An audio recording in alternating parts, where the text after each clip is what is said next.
So what are next-gen images and why should you care about them? Well, the best way to understand is to look at an example article and see the impact that using PNGs or JPEGs are having on your load speed. So we're here on this Harvard Business Review article, Linear Thinking in a Nonlinear World, very catchy title, and we'll see it's got quite a few images in this article.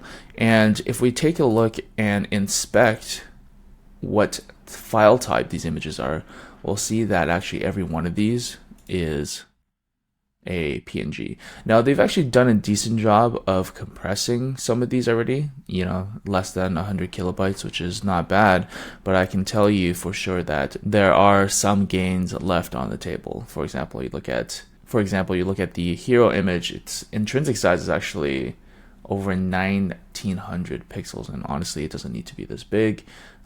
File size 80 kilobytes. So if we hop on over to page speed insights, I've already generated the report for that page. A little disappointing to see the Harvard Business Review failing core vitals, but they have a specific audience.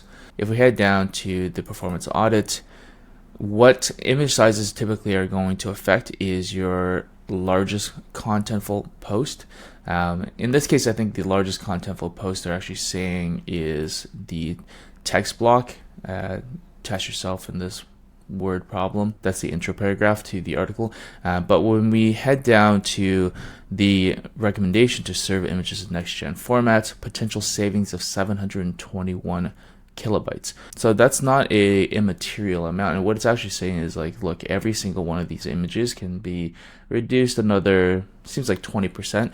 Again, they've already used some compressed PNG. So for any given website, if you're using straight up JPEGs or PNGs, you're probably going to save hundreds of kilobytes per image.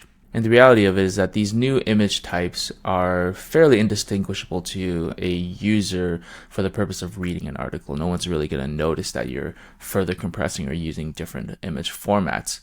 It's not something I would use to deliver photos for if you're a photographer, but for blog posts, it's the way to go. So how do you go about using next-gen image formats? What I typically recommend is if you're just getting started, you can convert your, let's say PNGs to WebP by using any of these free tools.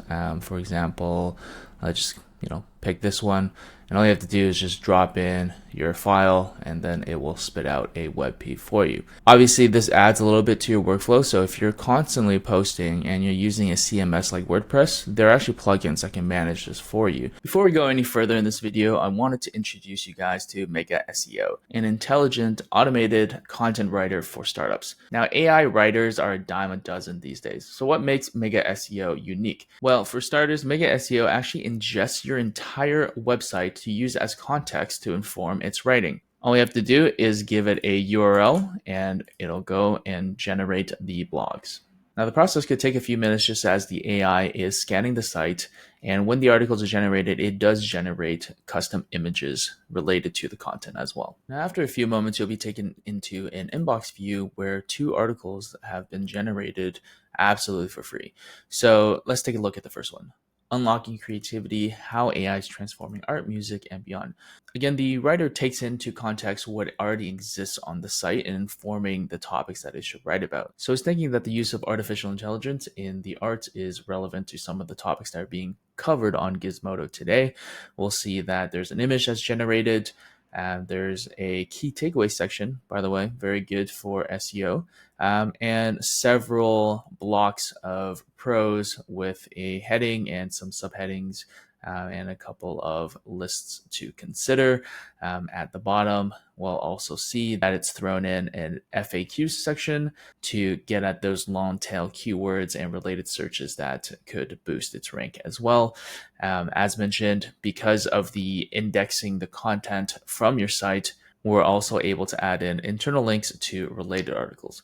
Now, one of the key benefits to Mega SEO is that there's no copy and pasting involved once you link it up to your preferred CMS. So you could click Send to Drafts and set up the credentials for your WordPress, your Ghost, your Webflow, what have you.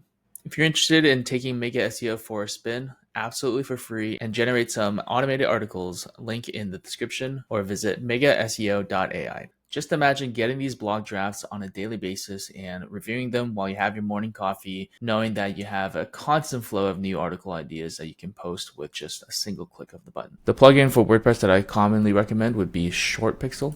They have a product called the Image Optimizer WordPress plugin. And how it works is no matter what file type of images you upload, it will convert all those images to either WebP or AVIF. Both are very good file types for next gen. And it will replace any instance of, your JPEGs or PNGs in bulk from your previous articles to be updated to WebP as well.